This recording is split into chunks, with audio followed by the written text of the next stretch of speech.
transgenderism comes from the Baphomet, this goat representation of Satanism, which has both male and female parts. Up to a short while ago, the Johns Hopkins Institute said that transgenderism was basically a mental health issue. What follows is a doctor basically showing you that there is no evidence to give children puberty blockers, etc. And the fallacy of all this. Is Miriam Grossman. I am a board-certified child, adolescent, and adult psychiatrist, author, and senior fellow at Do No Harm.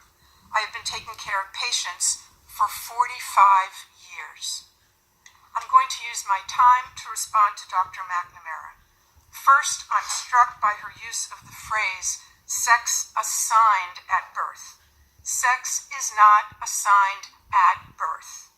Sex is established at conception, and it's recognized at birth, if not earlier.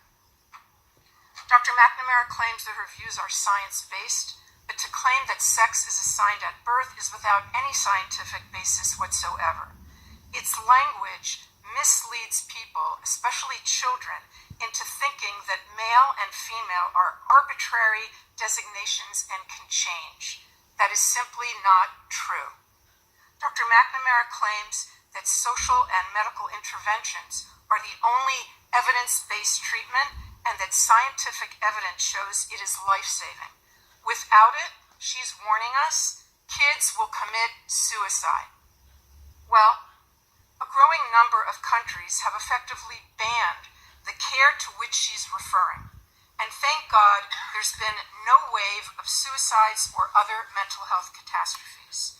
3 years ago, Finland placed strict limitations on medical interventions for minors. Sweden did the same thing after a 14-year-old girl was found to have osteoporosis and spinal fractures from puberty blockers. An investigation concluded, quote, the risks of anti-puberty and hormone treatment for those under 18 currently outweigh the possible benefits. The UK conducted a review and called the evidence very low. They've also placed severe restrictions on the care that Dr. McNamara calls life-saving. Norway also analyzed the data and has made similar changes in policy. The National Academy of Medicine in France warned, quote, great medical caution must be taken in children and adolescents given the vulnerability of this population and the many undesirable, even serious complications the therapies cause. Doctors in New Zealand and Australia have published similar statements. Is Dr. McNamara suggesting that all these countries are rejecting evidence-based treatment and placing their kids at risk of suicide? Regarding that point of view, Finland's gender expert, Dr. Rita Kaltiela, said, quote, it's purposeful disinformation, the spreading of which is irresponsible. All 7 countries, and Florida too, of course, concluded that kids don't need their development interrupted, the girls don't need their periods stopped and their voices lowered, and the boys don't need to grow breasts. What they need is psychotherapy. I have other objections to Dr. McNamara's testimony. She insists that her position, only hers, represents standard medical care. What she doesn't want you to know is that there is no standard. There's a debate. There's a fierce debate. And on the side opposite her stand such prominent figures as Stephen Levine, Kenneth Zucker, Paul McHugh, and James Cantor, among others. These doctors are giants in the field. They have been treating transgender patients and gathering data and publishing papers about them, and I mean no disrespect here, but since before Dr. McNamara was born. The point is that those veteran clinicians and others who have wisdom and experience are ignored because they disagree with the current narrative. They're against medical interventions for the same reason those 7 countries are. There is no evidence of long-term benefit, but there is evidence of harm. I'll end by quoting Jamie Reed, the courageous whistleblower from the Children's Gender Clinic in St. Louis. I believe that that hospital receives the medical education funding that we're discussing today. She said that doctors at that clinic said, "We are building the plane while we are flying it. We are building the plane while we are flying it." That's how they described the treatment at their gender clinic. Our precious tax dollars should not support such a perilous experiment. Thank you. Tell me a journal that has done systematic reviews that cites different evidence, that cites strong evidence for benefits of these therapies. The standards of care were developed based on extensive... You're not telling me any journal, you're not telling me any study. Don't say standards of care. Yeah. So, tell me one. The standards of care. That's the standards of care. That's not care. A journal. That's not a study. That's not an organization. That's not an institution. You're just saying words. So let's shift focus to the giant elephant in the room.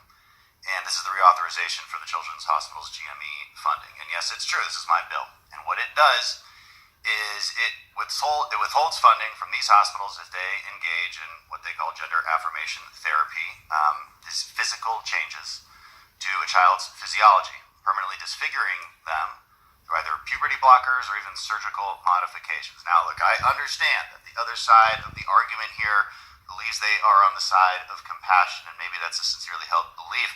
It is just as true that I believe we are on the side of compassion. I think it is indeed compassionate to stop kids from being permanently physically altered based on little to no evidence that it will improve their underlying mental condition. Now, why is this controversial? That's actually beyond me. Not too long ago, I think we all agreed that performing double mastectomies on a 12-year-old girl was wrong. Now it's become a political movement where radical activists have bullied mainstream medical associations and members of Congress into repeating this propaganda. Now, it should be noted that in the public, this subject is actually not very controversial. In fact, a recent poll just last month by the Washington Post showed that 68% of Americans opposed using puberty blockers on children. That's just a question about puberty blockers. Imagine if the question had been about castration or surgical interventions. So you've got to convince me that 70% of Americans are just a bunch of fools that refuse to accept the so-called science. Or maybe, I have another theory. Maybe they have a very baseline understanding of ethics and common sense, which tells us that maybe, just maybe, it's a bad idea to submit children to permanent life-altering medical interventions based solely on a temporary ideation about their gender. Gender affirmation is not science, and there's no evidence-based standard of care. To say that is a lie, or is at best redefining the term evidence-based. What this is a social contagion. It is based in pseudoscience and radical ideologies. And it's sweeping across our country and encouraging children to make irreversible changes to their gender. What's worse, it's coming from adults and institutions who know better, to include our children's hospitals and institutions that are supposed to be tethered to sound science and their Hippocratic oath of do no harm. Now, maybe I'm an optimist, but I do believe that science and evidence will win out in the end. In the future, we will look back at these gender-affirming therapies as we now look at lobotomies and electroshock therapies. I have some reason to be hopeful. Notably, Great Britain's National Health Service restricted these clinical interventions for minors just last week. Reviews published in the British Journal of Medicine, the Journal of the Endocrine Society, even in the American Academy of Pediatrics, all cite the lack of evidence. I'm going to submit for the record this review published in the Journal of Endocrine Society that found that there is, quote, low-quality evidence for the idea that hormonal treatment improves quality of life, depression, and anxiety among adolescents. Now, here's the important part. This was a systematic review, which by definition is not cherry-picked data, but it's an all-encompassing review of all the data. It has thoroughly debunked the notion that any of these treatments are, quote, evidence-based, let alone recognized as, quote, standard care. My colleagues are using these terms not as accurate representations of the data, but as propaganda.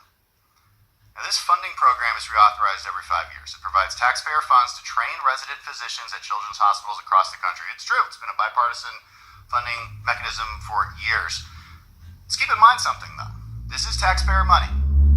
And when 70% of taxpayers oppose these barbaric treatments on minors, then taxpayer money should not fund it. That's why I'm stipulating that as part of this reauthorization, we will not provide any funding through this program to children's hospitals that push gender transition on minors through puberty blockers, hormone therapies, and surgeries. But let's be clear, because there's another lie that's been told. It does not prevent any mental health therapies at all. Despite these lies being told, it does not prevent those kind of therapies at all. This is the issue of our time. This is a hill we're going to die on. It's too important. It's too important to protect our kids from this. In my very limited time,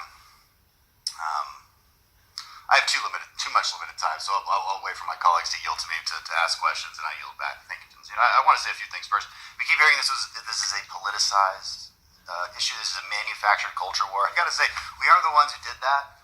We aren't the ones that came up with this radical new movement that is performing permanent physiological changes to children with no evidence of any benefits. We didn't start that. We're just trying to stop it because it's crazy. It's a contentious issue, which almost 70% of Americans oppose. So we are just saying here that taxpayer money shouldn't be used for it. That's all.